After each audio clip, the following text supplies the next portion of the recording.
Houve um período de trevas na história da igreja, em que a igreja se esqueceu da palavra de Deus e perderam aquele desejo, o fervor por Deus. Embora quando você estuda a história da igreja, você vê em todas as épocas, sempre houve um remanescente, sempre houve um grupo de pessoas que oravam e amavam a Deus de verdade. Mas a igreja como instituição, depois de Constantino, depois de passar pela perseguição em que milhares de cristãos morreram em arenas romanas, em perseguições, durante mais de 200 anos. Eu amanhã estou pregando o capítulo 16 de Romanos, eu estava lendo os nomes lá, é a relação mais longa de saudação que Paulo faz, e estão lá dezenas de nomes de pessoas, e tem uma linha especial que eu estava lendo a vida dele, não fala quase nada ali, mas a história mostra, por exemplo, o nome dele era o nome de escravos naquela época, e ele se torna uma pessoa importante. Quando você visita as catacumbas lá em Roma, a catacumba de Domitila, um dos primeiros túmulos que tem lá está este nome lá, que foi um escravo. Pessoas morreram, deram as suas vidas nas arenas romanas por causa da sua fé. Quando você lê livros falando dos mártires na história da igreja, você vê mulheres, você vê crianças, você vê homens sendo mortos por gladiadores romanos ou sendo jogados às feras. Às vezes eles eram cobertos com peles de animais como ovelhas e lançados numa arena para que leões e tigres avançassem sobre aquelas pessoas e destroçavam os seus corpos. Mas eles não negaram a sua fé, eles entravam em arenas cantando salmos, adorando a Deus, porque eles sabiam que havia alguém maior do que qualquer imperador romano que quisesse destruir a igreja, e a igreja seria indestrutível nesta terra. Porque a igreja não é minha, não é sua, a igreja é do Senhor Jesus. Quantas pessoas morreram, quanto sangue foi derramado para que o evangelho chegasse até nós.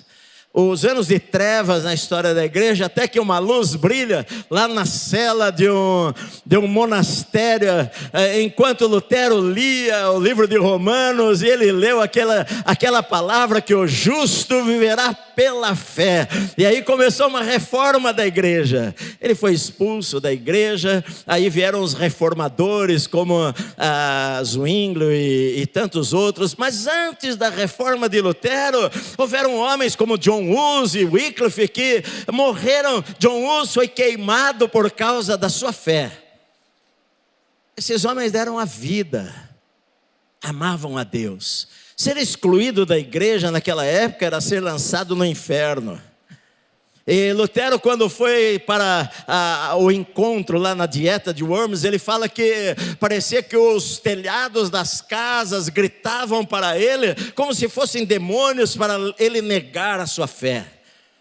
Vieram os reformadores, depois vieram os avivalistas, vieram, por exemplo, homens como John Wesley e os metodistas na Inglaterra, no ano 1700 e pouco. Eu gosto da história da igreja. Eu gosto da história da igreja. A história dos metodistas, quando eu li a história dos metodistas, não tem como você ler sem chorar. Quantas histórias. Você sabia que os metodistas, eles pregavam preferencialmente na frente da casa de alguém muito católico. Eles pregavam na casa, por exemplo, onde havia vidraças e vidros, porque quando eles pregavam na rua, eles recebiam pedradas, tomatadas, ovadas nas suas cabeças. E então, para evitar, porque alguém ficaria com medo de jogar uma pedra e acertar a vidraça de alguém importante da cidade, então eles escolhiam esses lugares para pregar a palavra de Deus dali. Eu me lembro de uma história em que um homem foi matar o pregador e colocou o revólver na cabeça dele e gritava para ele: para de pregar. E ele pregava e pregava, e o homem falou: eu vou atirar. E então o homem deu um tiro, e o pregador, ele diz assim: e os meus cabelos se queimaram, mas naquela noite houve uma grande colheita de almas, porque salvação veio naquele lugar.